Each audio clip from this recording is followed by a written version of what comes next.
All right, this is our second try here because I messed up the first one by not hitting record. But we're here with tonight's modified feature winner, Anthony Perrego. And Anthony, you dug, and finally got it done there with coming to the white flag, able to make that move on Ronnie Johnson. And I don't know, I wasn't sure if we were going to be able to get there or not, but again, the car stuck when it needed to. Yeah, you know, early on I followed Ronnie around, followed him around, and wasn't gaining, so I went searching for the bottom. Found a good line right around the bottom, good run up the front straightaway, and we got the lap traffic, and I think I was going to seal the deal there and put a couple lap cars in between us. And, you know, the yellow unfortunately came out, and then there was a lot of quick yells, quick yellow.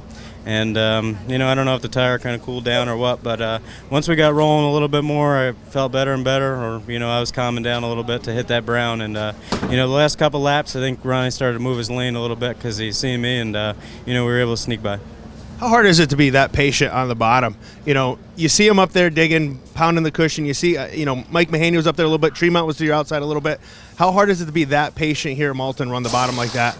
Yeah, it's definitely takes a lot of patience. You know, Tremont earlier in the year, he floated around the bottom of me for, I would say, 20 laps. You know, we were able to hold him off, but that top just gets kind of slow at a 35 lap feature. You know, so you know, just riding around that bottom, a lot of patience, and you know, a good race car put us where we are.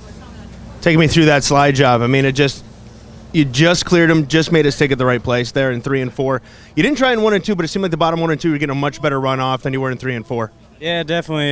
You know, he was kind of slow in the middle of the corner there, and I got a good run off of 2, and I knew that was the time to kind of get him to mess up his momentum. You know, I think if he kind of held it, it was going to be tough to beat him off the bottom because middle of the straightaway, he was still kind of even with me. So, you know, I threw her in there, we cleared him, and, you know, I kind of blocked him off down there in 1, slid up the track, and we were able to hold off.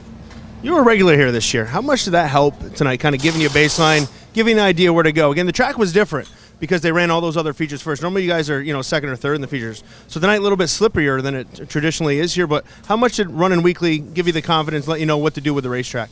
Yeah, it definitely helps out, you know, our tire program, learning what more to do with the Hoosier 300 right rear, and, you know, obviously, a couple weeks ago, the track was really black like this. There wasn't a cushion, but it was black like that, and kind of just went back in our notes. We were decent that night, so we tuned on a little bit more tonight, and we did some tests in that Middletown. I learned a little bit there to put towards, you know, these bigger races.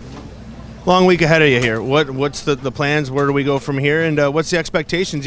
You win. You got to start it on a high note. Can you keep it rolling, going to some different places? Yeah, you know, I'm excited if tomorrow happens. You know, I've been good at Utica before, my small block, and obviously the way we got things going now, home track at Middletown kind of turned into a slick track like that, and Oswego last year, big momentum track. So looking forward to that tomorrow if it happens, and from there we take a night off. I'm going to skip Fulton, and we're going to do Can-Am, and then that's it for our tour. It's a lot of work, limited crew for me, and you know, the next couple here we're going to run 2 cars, so we got some big races coming up, so kind of got to get back to the shop and re-get in shape.